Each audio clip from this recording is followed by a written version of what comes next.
नमस्कार मित्रांनो, contract wife की जीवनसाथीच्या पहिल्या भागाला तुम्ही भरभरून प्रेम दिलं, त्यासाठी तुम्हा सर्वांचे मनापासून धन्यवाद. जसे तुम्ही मनाविरुद्ध लग्न या कथेला भरभरून प्रेम दिलं, असेच ह्या कथेला पण प्रेम द्याल अशी अपेक्षा आहे मला. चला तर मग आपल्या स्टोरीकडे वळूया. अन्वी घरी आली. काकूंची तीच बडबड चालू होती. अन्वीने नेहमीप्रमाणे इग्नोर केलं. रात्री जेवण करताना काकांनी तिच्या लग्नाचा विषय काढला. काका म्हणाले, अन्वी, ते आपल्या घरी येणार आहेत रविवारी लग्नाची बोलणी करायला. त्या दिवशी घरी राहा.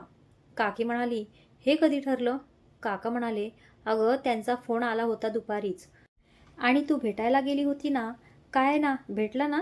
अन्वी म्हणाली, हां भेटलो. सगळ्यांची जेवण झाली. तिने किचन कट्टा साफ केला. सगळी आवराआवरी केली आणि ती घरच्या टेरेसवर गेली. अन्वीने कोणाला तरी फोन केला. हॅलो, बोल पिल्लू. काकांनी माझं लग्न ठरवलं आहे आणि मी करणार आहे. काय? लग्न आणि अचानक ठरवलं? हे बघ, तू लग्न सोड आणि माझ्याकडे ये बँगलोरला. नाही भार्गव दादू, मी येऊ शकत नाही. मी हा म्हणाले लग्नाला. मी आज मुलाला भेटले आणि मी नाही म्हणाले असते तरी काकू काहीतरी प्लॅन करून माझं लग्न लावून दिलं असतं. आणि जॉईंट फॅमिली आहे, मग मी तयार झाले. ऐकतोय ना दादू तू? अन्वी समजवण्याच्या सुरात म्हणाली, हे बघ बाळा, काही होऊ दे. तुझा भाई आहे तुझ्याजवळ. मी जमलो तर येतो लग्नाच्या अगोदर. लग्नाला मी येणार नाही. नको येऊ तू. तू वहिनीकडे लक्ष दे. अजिबात त्याच्याकडे दुर्लक्ष करू नकोस. 8वा महिना आहे हा. मी येते बाळ झाल्यावर. हा, पण काही होऊ दे, मी आहे तुझ्यासोबत. तो आता काहीसा हसत म्हणाला. तो म्हणजे भार्गव, अन्वीचा मावस भाऊ. पण तिची आई वारली आणि काकूला बघून तो कधी भेटायचा नाही. तिला नोकरीसाठी तो बँगलोरला स्थायिक झाला होता. थोडी चर्चा करून तिने फोन ठेवून दिला. सकाळी सगळं घडलेलं आठवलं. तिला आर्यनसोबतचं बोलणं आठवून तिला वाईट वाटलं. पण हेच नशीब असेल म्हणून तिने नशिबावर सगळं सोडून दिलं. रात्री जेवण करताना आजीने लग्नाचा विषय काढला. मग काय आर्यन, तू भेटलास ना अन्वीला? आजीने गुगली टाकली आणि आर्यनला खाता खाता ठसका लागला. हो भेटलो. तुम्ही भेटला? मग मी पण भेटलो. तो बॉक्स टाईप स्मित करत म्हणाला. हा, मग आवडली ना? हो. आजी म्हणाली, प्रकाश, आपण जाऊया रविवारी लग्नाची बोलणी करायला. चालेल आई. जय म्हणाला, मी पण येतो. अंजली म्हणाली, मी पण येणार. आजी म्हणाली, जाऊयात सगळेच. आर्यन म्हणाला, मला जमणार नाही. मला मीटिंग आहे त्या दिवशी, महत्त्वाची. आजीने नाक मुरडलं. काका म्हणाले, आम्ही जाऊन येतो. सगळ्यांनी जेवण संपवलं आणि आपापल्या रूममध्ये निघाले. रविवार उजाडला. काकी म्हणाली, अन्वी, आज लवकर ये. घर साफ करायचं आहे. एकदा मैदान गाठलं की तुला समजत नाही. आणि येताना भाजी आणि किराणा आण. अन्वी म्हणाली, हो. साफसफाईचं टेन्शन घेऊ नको. जा, जाऊन झोप. काकू गेली. अन्वीने फोन उचलला. 1 नंबर डायल केला. हॅलो मावशी. बोला ताई. आज आत्ता घरी या. दिवसभरासाठी ते पण. का ताई? मावशी, मला बघायला मुलगा येणार आहे, तर घरी थोडी साफसफाई करायची आहे. मी आमिषला पाठवते. तुम्ही थोडी भाजी आणि किराणा घ्या. आल्यावर पैसे देते मी तुम्हाला. असं म्हणत अन्वीने लिस्ट सांगितली. फोन ठेवून ती आमिषजवळ गेली. आम्या, थोड्या वेळाने रमा मावशीला घेऊन ये. मी चालले, आज माझी मॅच आहे. मला वेळ लागेल. काकूंना सांगू नको. उठ लवकर. आण चालले मी. बाय. 11 वाजता देशमुख कुटुंब कुलकर्णी कुटुंबाला भेटायला येणार होता. आणि आजीने सकाळी सकाळी आर्यनला मस्का मारून घरी थांबवून घेतलं. तो तर पूर्ण वैतागला होता. अजिबात त्याला असल्या कामात इंटरेस्ट नव्हता. पण एकते ती आजी कसली. दुपारच्या औषधांना टार्गेट केलं आणि त्याला ढाल बनवली. आणि मग काय, तयार तो. बीपीची आणि शुगरची गोळी महत्त्वाची होती म्हणून तो तयार झाला. सकाळी नाश्त्याला, आजी, तुझी नाटक ही शेवटची. असला फाजीलपणा मी अजिबात खपवून घेणार नाही आणि मी हे शेवटचं येणार आहे. तो काहीसं चिडून म्हणाला आणि नाश्ता संपवून रूममध्ये गेला. बाबा म्हणाले, आई, तू पण बरोबर दुःखाती नस पडते. तुला माहिती ना तो कसा आहे. कशाला त्याला सोबत घेतलं? आपण आपलं जाऊन आलो असतो ना. काकी म्हणाली, नाही तर काय. आता थोडा वेळ थांबायचं ठरवलं तर हा नाहीच बोलणार. जय म्हणाला, आई जाऊ दे. तो तिथून पण काहीतरी कारण देऊन पडून येईल. आजी, तू फोटो तरी दाखव वहिनीचा. हो आजी. अगं तूच भेटली एकदा, ते पण लग्नात. यार, आम्ही पण यायला पाहिजे होतं. तुम्ही सगळ्या सिनियर लोक भेटले, आम्ही दोघं राहिलो. अंजली बारीक तोंड करत म्हणाली. यावर सगळे हसले. जय म्हणाला, आता पण येऊ नको लग्नात, ये. अंजली म्हणाली, मी मारते बघ तुला. जास्त बोलू नको हां. काका म्हणाले, आता भांडू नका. आजी म्हणाली, नाही तर काय. एकदा चालू तर थांबतच नाही. आणि आत्ता आवरा. आपण 11 वाजता जाऊ तिकडे. हॅलो पूर्वा. हां, लवकर बोल. सगळ्या डान्सच्या मुली यायला उशीर होतोय. अगं एक, आज बेडगाव टर्मनेंटचं सिलेक्शन आहे. येतेस का मॅच बघायला? आज पहिली मॅच मुलांची आणि दुसरी आपल्या क्लबची आहे. येते का पटकन? मी ग्राउंड मारत मारत बोलायलेत. येते का काय विचारते बावडट. येणारच मी. आज सुट्टी मुलींना. अगं हे बघ, मी ड्रेस अनारकली घातले. काय करू, असंच येते. हां ये. अगं मला बघायला आणि बोलणी करायला मुलाकडचे येणार आहेत. ये पटकन. निघाले मी. नोटीस लिहिते बोर्डवर आणि सगळ्यांना ग्रुपवर मेसेज टाकते. आज अन्वीची मॅच होती. घरी न सांगताच ती मॅचला आली होती.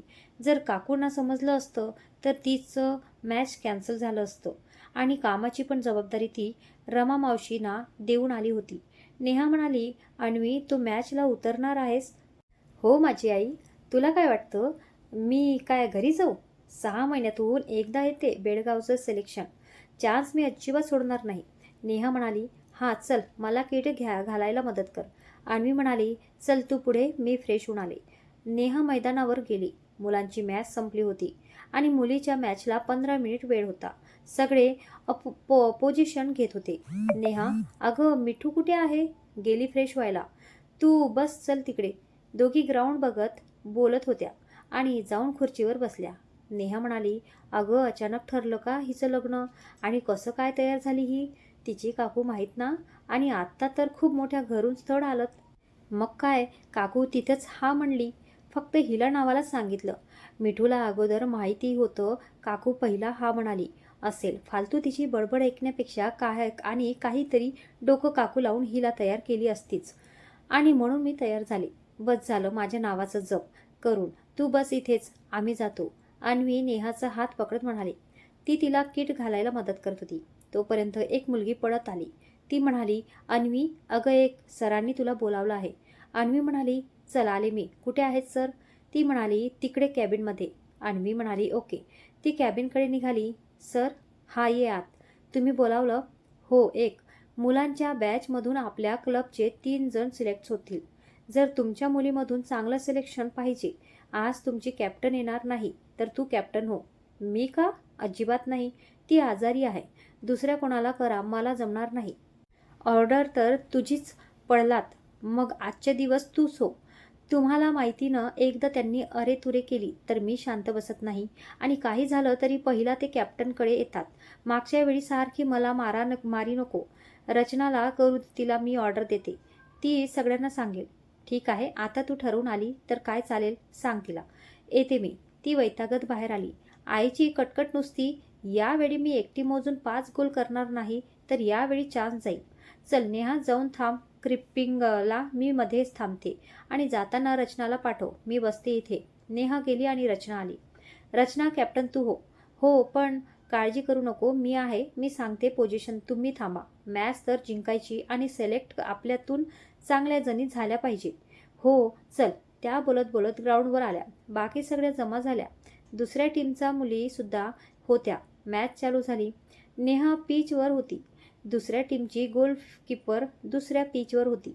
या 11 जणी व्यवस्थित पोझिशनवर आणि अन्वी दुसऱ्या गोलकीस डाव्या बाजूला थांबली होती. मॅच चालू झाली. रचनाने बॉल पास केला आणि मॅच रंगात आली.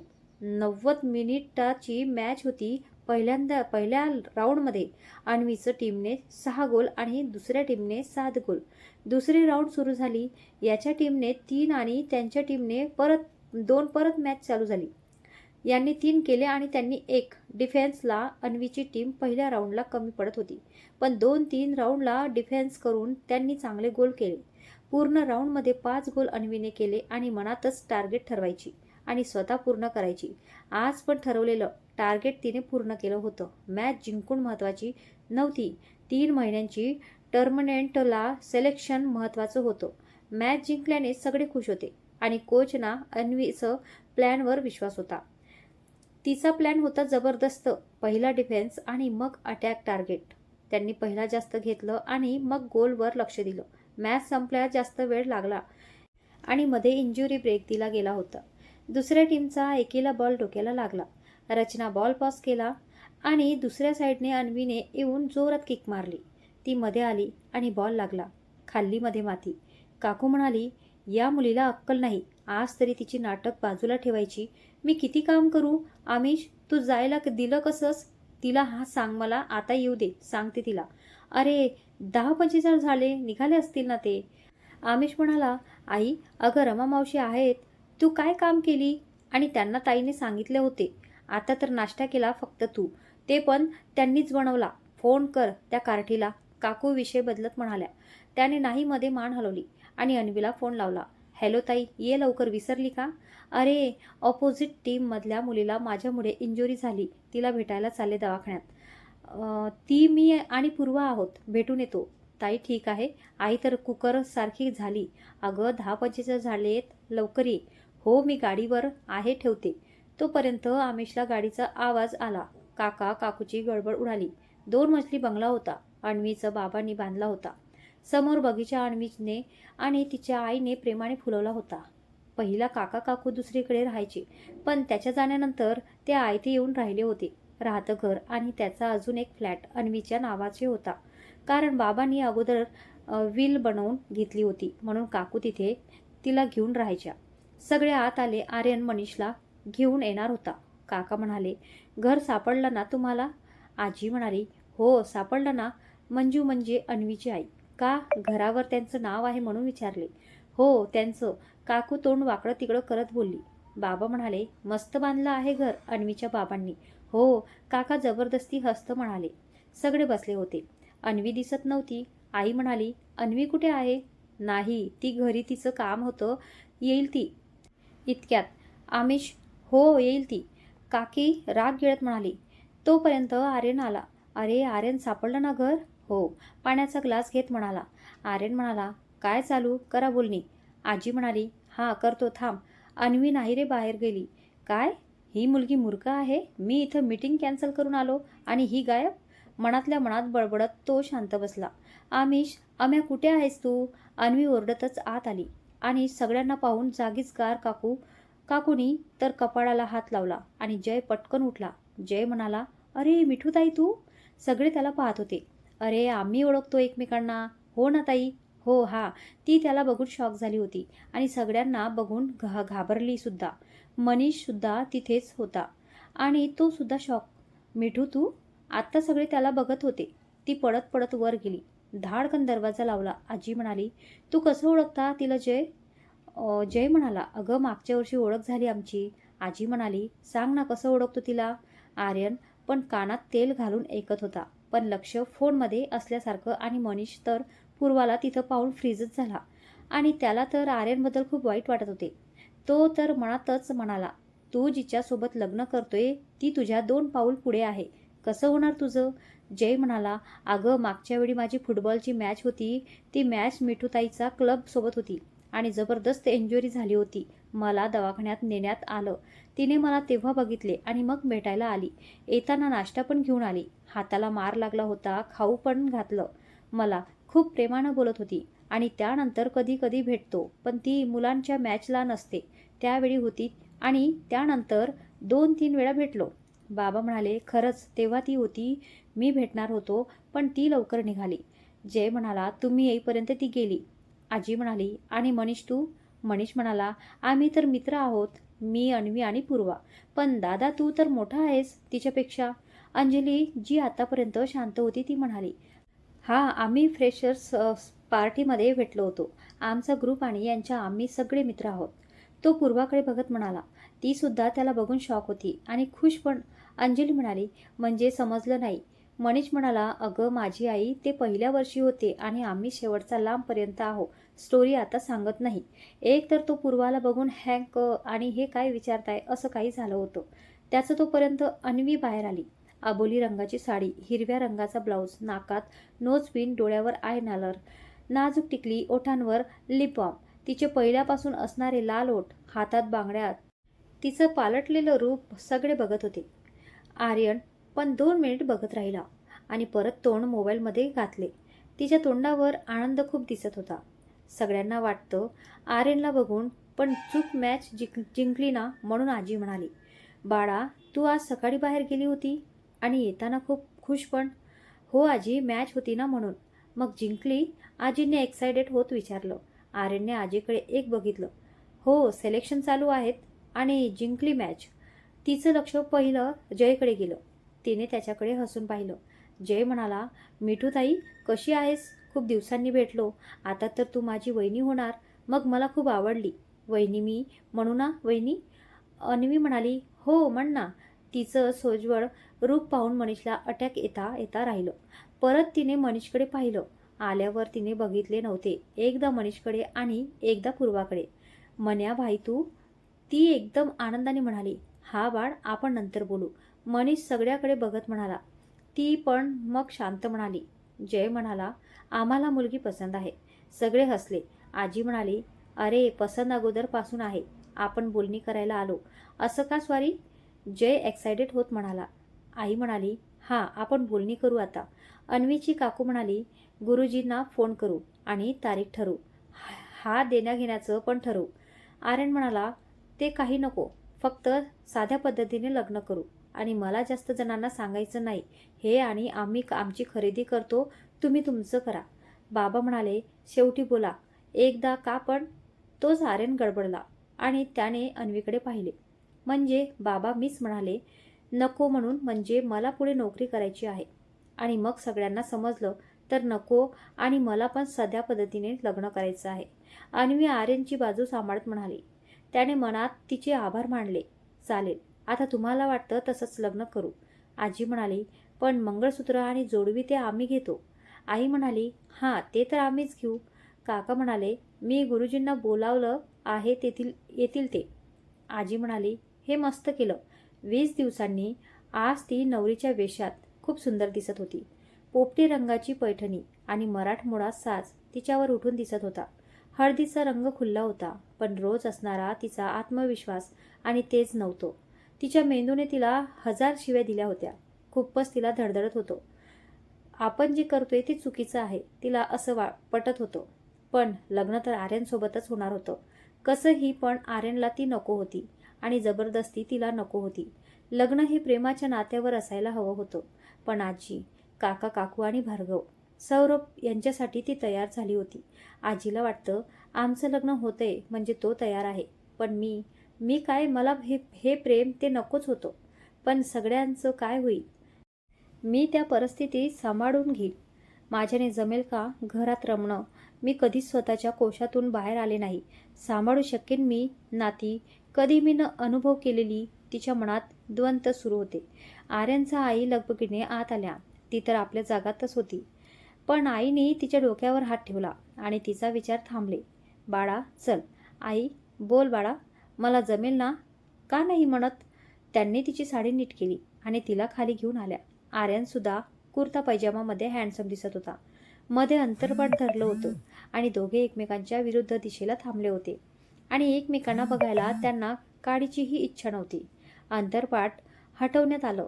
त्याने एक नजर तिला बघितले. तिच्या जाडसर पापण्याचं हालचाली बघून तो 1 मिनिट त्यात अडकला, पण लगेच स्वतःला सावरलं.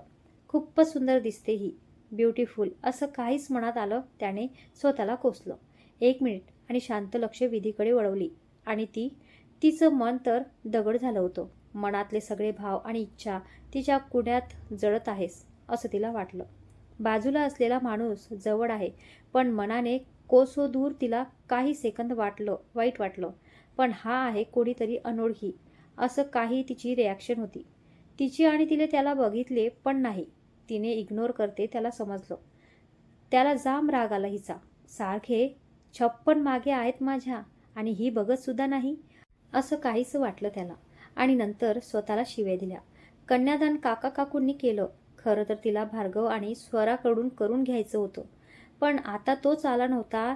त्याचं आणि काकाचं 36चा आकडा आणि स्वराचे आईबाबा तिच्यासाठी बँगलोरला होते म्हणून ती मनात खट्ट झाली. सौरभ आणि आजी एका बाजूला बोलत होते. तिच्या गळ्यात मंगळसूत्र घातलं, भांगेत कुंकू, 7 फेरे घेतले आणि लग्न पार पडलं. अन्वीचे काका काकू आतिश, सौरभ एवढेच घरातले, पूर्वा आणि रुची या 2 मैत्रिणी, आर्यनच्या घरचे माणसं आणि इकडचे तिकडचे थोडेफार लोक. लग्न फार्म हाऊसवर होतं. पाठवणी झाली. सौरभने तिला जास्त रडू दिलं नाही. उद्या पूजेला येतो असं म्हणून त्याने तिला गाडीत बसवलं. अन्वी आणि आर्यन गाडीत बसले. अन्वीचं डोकं ठणकायला लागलं. मुळे म्हणून तिला कोणी जास्त रडू दिलं नाही, कारण तिला रडवल्यावर खूप त्रास व्हायचा. तिने बॅग उघडली, पाण्याची बॉटल घेतली, औषधचा छोटा डब्बा उघडला आणि औषध खाल्लं. बॅगमधून हेडफोन काढले, कानाला लावले आणि सॉंग्स लावले. मूड खराब होता म्हणून गाणे चालू केले आणि ऐकत बसली. तिच्या हालचालीवर आर्यनचं बारीक लक्ष होतं. डोळ्यांच्या कोपऱ्याने तो तिला बघत होता. नावाला फोन होत होता हातात. त्याची प्रचंड चिडचिड होत होती. ही मला इग्नोर करते. खरं तर ती रडत होती म्हणून तो तिला पाण्याची बॉटल देणार होता. पण ती पहिलं तयारीमध्ये आली होती. तिला स्वतःला सांभाळायला यायचं. पहिल्यापासूनच ती स्वतःचे मूड स्वतः सांभाळायची आणि आत्ता पण ती एकटीच स्वतःची कंपनी एन्जॉय करत होती. पावसाचे दिवस आणि स्वतःची आवडती प्लेलिस्ट. अजून काय पाहिजे होतं तिला? 2 तासांनी ते देशमुख समोर आले. अंजली, आई, काकू अजून 2-3 जणी अगोदर दाराजवळ थांबल्या. आजीसुद्धा मागून आल्या. गृहप्रवेश झाला. अन्वीने गोळी खाल्ली असल्याने तिला प्रचंड झोप आली होती. पुढच्या खेळामध्ये आर्यनला अजिबात इंटरेस्ट नव्हता आणि अन्वीने औषध घेतलं आहे असं सांगितले. अन्वी सगळ्यांचे पाया पडली, देवाच्या पाया पडली आणि आईच्या रूममध्ये गेली. सगळे दमले असल्याने झोपून गेले. आर्यनसुद्धा वैतागला होता. खरं तर अन्वीचं वागण्यामुळे त्याची चिडचिड चालू होती. का ते त्यालाच माहिती. त्याने बाद घेतलं. कपाटामधून एक फ्रेम बाहेर काढली. त्यावरून हात फिरवला. सॉरी, मला माफ कर. मी चुकीचं केलं. पण मी शेवटपर्यंत तुझाच आहे आणि असल्या 56 अन्वी येऊ दे. मी तिला लवकरात लवकर डिवोर्स देईन. फक्त तू लवकर परत ये. मी खूप वाट बघतोय तुझी. I love you Prisha. आणि त्याने तो फोटो परत ठेवला. पण त्याच्या हालचाली कोणीतरी टिपत होतं आणि त्या व्यक्तीच्या चेहऱ्यावर क्रूर हसू उमटलं. तो बेडवर पडला आणि डोळे बंद केल्यावर त्याच्या डोळ्यासमोर अन्वीचा चेहरा समोर आला. ही का दिसते मला? मला इग्नोर करते या आर्यन देशमुखला बघितल्याबरोबर मुली फिदा होतात मला. अरे जाऊ दे, तू का विचार करतोय? पण तिचा चेहरा का उतरला होता? यार जाऊ दे. म्हणून तो उठला आणि सिगारेट पेटवली आणि झुरके घेऊ लागला. डोकं शांत झाल्यावर तो झोपला. अन्वी फ्रेश झाली. एक साधी साडी नेसली आणि आपल्या प्राणप्रिय झोपेला जवळ केलं आणि गडप झाली. दुसऱ्या दिवशी अन्वीला आईने उठवलं. 7 वाजले. ती उठली. देवाच्या कृपेने साडी नेसायला येत होती. पटकन एक साडी उचलली आणि बाथरूममध्ये पडाली. 7:30 वाजता ती खाली आली. फक्त आई उठल्या होत्या. लवकर उठायची सवय होती तिला. अंजली तिला उठवून परत झोपली. खरं तर अलार्म वाजत होता पण अन्वी उठत नव्हती म्हणून अंजली उठली आणि तिला उठवून परत झोपली. आई पूजेची तयारी करत होत्या. अन्वी म्हणाली, आई मी काही मदत करू का तुम्हाला? आई म्हणाली, मी देवघर स्वच्छ करून घेते, तू बागेतून फुलं आणून दे. आई आपल्याकडे बाग आहे? अन्वी खूप काही गवसल्यासारखं म्हणाली. हो अगं, उजव्या बाजूला आणि मागच्या बाजूला आहे. आई हसत म्हणाल्या.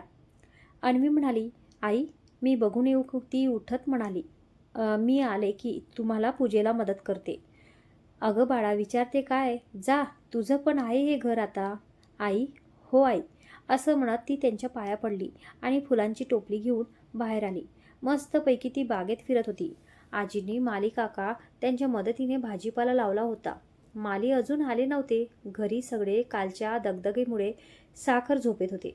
ती मस्तपैकी बागेत फिरत होती. फिरत फिरत ती मोगऱ्याच्या झाडाजवळ आली आणि हलकेच एक फूल तोडला आणि केसमधल्या क्लिपमध्ये अडकवला. तिच्या लांब सडक केसमध्ये तो फूल एवलूसा दिसत होता. ती मस्तपैकी फुलाचा सुगंध घेत होती. मोगरा म्हणजे तिचा वीक पॉइंट. ती झाडांना कुरवाडत बडबड करत होती. सॉरी झाड, तुला त्रास होतो माहीत, पण प्लीज मी तुझ्या झाडाची फुलं तोडते. खरंच तुला माहिती, मला पण साने गुरुजीसारखं वाटतं. फूल ही झाडावर शोभतात. पण अरे आईने मागवलं, प्लीज तू रागवू नको, असं ती झाडांना समजावून सांगत होती. प्रत्येक फुलांचा झाडांना समजावत कुरवाडात ती फुलं वेचत होती.